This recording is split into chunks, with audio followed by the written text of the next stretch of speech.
สบายดีมื้อนี้เฮามาเบิ่งมือสีเพิ่งสีเทียนเนาะของบุญบ้านห้วยเมาเนาะให้เป็นคนมาแบกแห้งเส้นถือจากแบกไปแจงสู่สู่ข้ามตาให้เป็นเรื่องนำพาเป็นไปเป็นผัวแบกไปเดินทั้งเมื่อทั้งผัวเป็นแบบโน้ตกุ๊กเพื่อนลงเต่าล้านหน่อยตัวเสื้อผ้า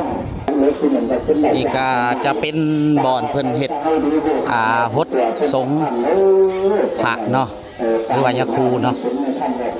บริเวณวัดบ้านห้วยเมาพี่น้องเนาะคือทาง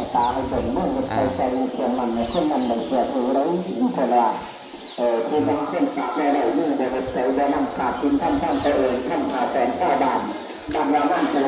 นี่ก็เป็นบรรยากาศกองบุญเด้อเขาเป็นกันนั่งเต้น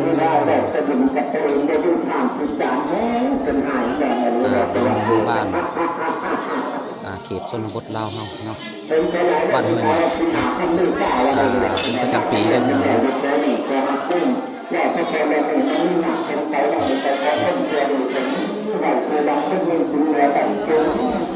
ไม่บรรยากาศเขตนอกเนาะเป็นแม่ไม้แบบการเชียงซื่อ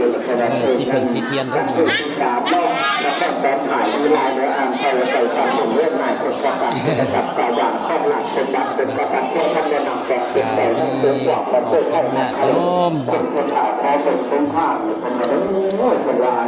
ไอ้ที่สาธารณะที่เกี่ยวกับเรื่องนอกจากเป็นหน้าแม่ลูกหน้าแต่ความรู้ของน้องใจแต่สปอร์ตเก่งขนาด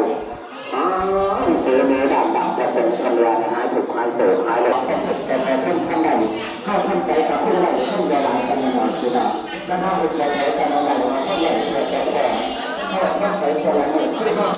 นี่ก็มันจะมีการเห็ดต้นพร้อมเนาะต้นพร้อมครับ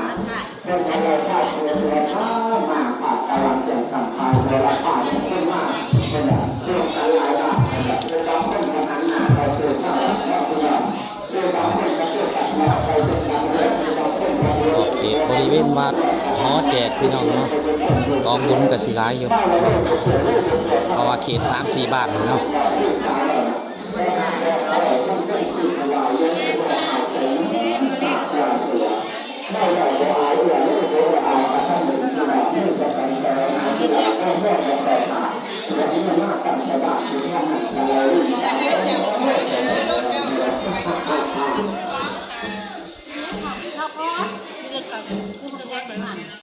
สบายดีมื้อนี้ถือว่าบ่าวสวรรค์มาให้เห็นเนาะบรรยากาศบุญบ้านห้วยเมาเนาะพี่น้องเนาะจะเป็นบุญเขาเอิ้นว่าประจำปีเนาะคนว่าน้าให้เข้าคนจะไม่ไปหนึ่งเลยคนว่าเป็นตัวข้ามให้ไปติดไปจองหนาวห้าวขุนเสือสวรรค์น้ำผ้าคนทุกสันนะคะหูชิดแสงหูข้อมูลเดิมเทในห้องแสนไหลให้รู้จักห้องเข่าดาวดามาจะเป็นห้างขายเครื่องเนาะอิงตามเขตนอกเขาเนาะ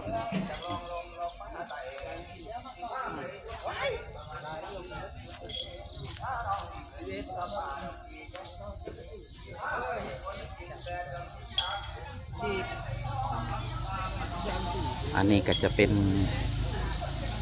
ที่เพิ่นหามพระนั่งอย่างนี้เนาะจะมี3 อันเนาะแต่ละเขตก็สิมีอยู่ดอกนะแบบนี้นะลักษณะมันเป็นแบบนี้พี่น้องเนาะมืออื่นเนาะสิมาถ่ายเป็นคลิปให้พี่น้องได้เห็นเนาะนี่ก็บอลมุกบอลคาน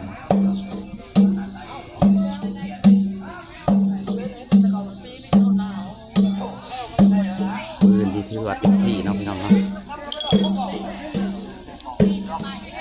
โอ้ตั้งอยู่ห้านทุโรดพุ่นแล้วมันแคมทางพุ่นเขายังไม่ทันลงเนาะ